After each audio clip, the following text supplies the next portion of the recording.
हाँ लोगो आबिर बोल ए भैया तरी सब फाइट ऑफलाइन तो हो काइना तो डिस्टर्ब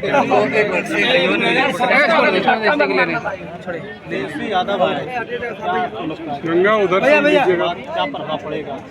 प्रभाव तो देखिए आने से पहले ही आप समझिए कि पूरे इस राज्य में जिस तरह से लहर चल रहा है छुपा हुआ नहीं है। देखिए हमको लगता है कि 30% लोग ही उनकी सभा में पहुंच पाए, मतलब तो जाम में फंसे हुए हैं। ये उनके प्रति दीवानगी है, राष्ट्रीय जनता दल के प्रति दीवानगी है। देखिए मतलब कहाँ से सोचिए, भागलपुर चौधरी डी कहाँ से शुरू होकर झारखंड के अंतिम छोर में लोग आए हैं उनको देखने के लिए। आप समझ सकते हैं कि उनके प्रति दीवानगी, महागठबंधन के प्रति दीवानगी जो है, आप समझ लीजिए कि चूँकि एक दिन में 18 सभा, हम लोग कहीं 10 जगह जाते हैं और 2-2 मिनट करके ही बोलते हैं तो लगता है कि आप बेहोश हो जाएंगे, गिर जाएंगे। सोचिए 18 सभा करना, एक क्षेत्र से दूसरे क्षेत्र, दूसरे क्षेत्र से तीसरे क्षेत्र, मतलब हम लोग की मोटिवेशन है ये सब चीज़ें सीखना। और उन्हीं को देख के जिस तरह से हम भी पैदल जनसंपर्क लगभग डेली 12-13 किलोमीटर 14 किलोमीटर कर रहे हैं, तो प्रेरणा है हम लोग से। आप एक सवाल आपसे है, कहलगांव में आप लगातार एनटीपीसी को लेकर सीएसआर के तहत जो काम होना चाहिए वो काम हुआ नहीं, लगातार आप समस्याओं को लेकर अवगत करा रहे लोगों को। क्या आपके आने के बाद इन चीज़ों में काम होगा? भैया देखिए हमने तो शुरू दिन से यही कहा। देखिए हमने आवाज़ उठाई कि हम इसमें कोई भी राजनीतिक लड़ाई नहीं करना चाहते। हम इसमें कोई भी किसी के भी साथ पक्ष विपक्ष का बात नहीं, क्योंकि जनता के हित का बात है। हम चाहेंगे पक्ष के लोगों विपक्ष के लोगों सभी साथ मिलकर एक प्लेटफॉर्म में आके न्याय दिलाएं यहाँ की जनता को। सीएसआर का चीज़ आज तक बताइए, हम कल नगर भ्रमण में थे, बोला जाता है कि नगर में जो दुकानें होती है सबसे बुद्धिजीवी वर्ग, व्यवसाय वर्ग होता है। वो लोग कह रहे हैं आज से मेरे पिताजी, दादाजी और दादाजी का मतलब दुकान चलाते आए, आज हम चला रहे हैं। आज तक हम लोग सुने तक नहीं थे ये सब चीज़ की सीएसआर होता है क्या है, कैसे होता है, क्यों होता है, ऐसा आवाज़ उठा। तो देखिए सीएसआर के तहत कहलगांव के साथ साथ ग्रामीण क्षेत्रों में जो काम होना चाहिए था, ग्रामीण में जब जाते हैं आज भी टूटी सड़कें हैं, जाम की समस्या कहलगांव में, इन चीज़ों से निजात मिलेगा? भैया जाम की समस्या तो आप समझिए कि बच्चे लोग 2-2 टिफ़िन बॉक्स लेके स्कूल जाते हैं। एक तो दिन भर के स्कूल के लिए, दूसरा स्कूल से छुट्टी होने के बाद घर पहुंचने तक जो 4 घंटे 5 घंटे का समय लगता है, लोग अपना एक अलग से घर वाले टिफ़िन और पानी बोतल देते हैं। तो ये आप समझिए कि जाम का समस्या कोई आवाज़ नहीं उठाता इन सब चीज़ों को लेके। देखिए एक होता है कि आप काम कराने का चाहत और ललक लगते होंगे तो आप आवाज़ उठाइए। तो इस चीज़ के बारे में आज तक इतने दिन तक कोई विधायक रहे, वो इतने वोट से जीते हुए विधायक रहे, सांसद रहे, हम एक ही जन को दोषी नहीं कहेंगे, सभी का इसमें हाथ है, सभी का दोष है।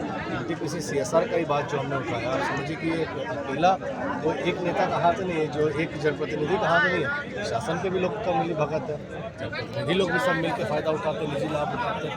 हमने तो ऐलान कर दिया एक निजी लाभ भी अगर हम एनटीपीसी से आप लोग को लगे जीवन में कभी लिया है तो आप हमारा इस्तीफा तैयार है। कहलगांव की जनता के लिए क्या मैसेज रहेगा? कहलगांव की जनता के लिए क्या मैसेज रहेगा? मैसेज तो हमारे नेता तेजस्वी यादव जी बोल के गए कि यहाँ पे गठबंधन का उम्मीदवार रजनीश है। तो आप समझिए कि जब चेहरा तो मुख्यमंत्री का वो है, चुनाव तो पूरे बिहार में उनके नेतृत्व में लोग लड़ रहे हैं, जब उन्होंने घोषणा करी थी तो उसमें इफ बट की बात है। पहले चरण का चुनाव कल हो चुका है और लगभग लग रहा है कि तेजस्वी यादव सरकार बनाएंगे। दूसरे चरण में क्या लग रहा है? भैया देखिए कुछ नहीं लग रहा, एक सीट इम्पोर्टेंट होता है और हम लोग ये सब बात कर नहीं रहते कौन सरकार बना रहा नहीं है। लक्ष्य हम लोग का ये है कि जिनको भी उन्होंने उम्मीदवार बना के भेजा, एक सीट जिता के भेजे। ठीक है, सरकार बना रहे हैं, उन बहुमत का बनाएंगे, 150-200 सीट लाएंगे। और गर्व का बात रहेगा कि क्या जनादेश दिया यहाँ के लोगों ने, हम लोग का स्पष्ट संदेश। तेजस्वी यादव के द्वारा आपको जीत का माला पहनाया गया, क्या कहिएगा? तो देखिए हमको पहले से आशीर्वाद दे रहे हैं। 8 तारीख को बिरनौद में ही बोल दिए थे नेता नहीं बेटा बन के काम करेगा।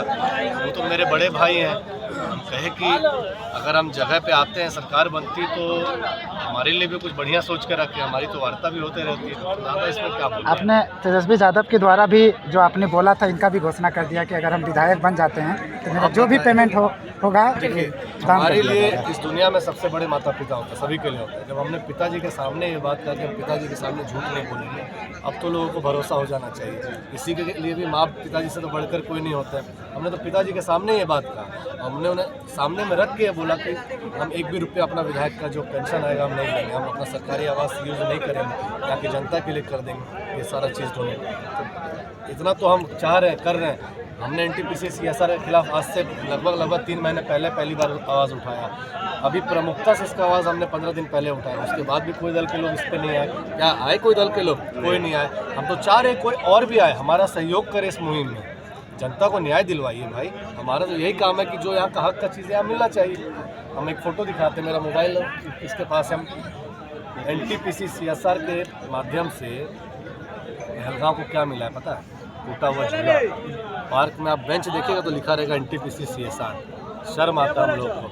हैदराबाद का 4 मीनार आप हलगांव में एक बड़ी समस्या है, मतलब बाढ़ का भी समस्या है, गंगा कटाव की समस्या है, इस पर भी आज तक किसी का ध्यान नहीं है। वही हम कह रहे हैं। आज सुबह हम उस वार्ड में गए थे, वार्ड नंबर 16 या 17 है शायद से, सॉरी 9-10 है, वार्ड नंबर 9-10 है। हम उस वार्ड में गए थे, आप मानेंगे नहीं, लगभग 40-50 सुबह युवा साथी, हम मतलब प्रचार के मकसद से नहीं गए, हम देखने गए थे, गंगा किनारे गए थे कि जरा सा शांत करिए, जरा सा हम देखने गए थे कि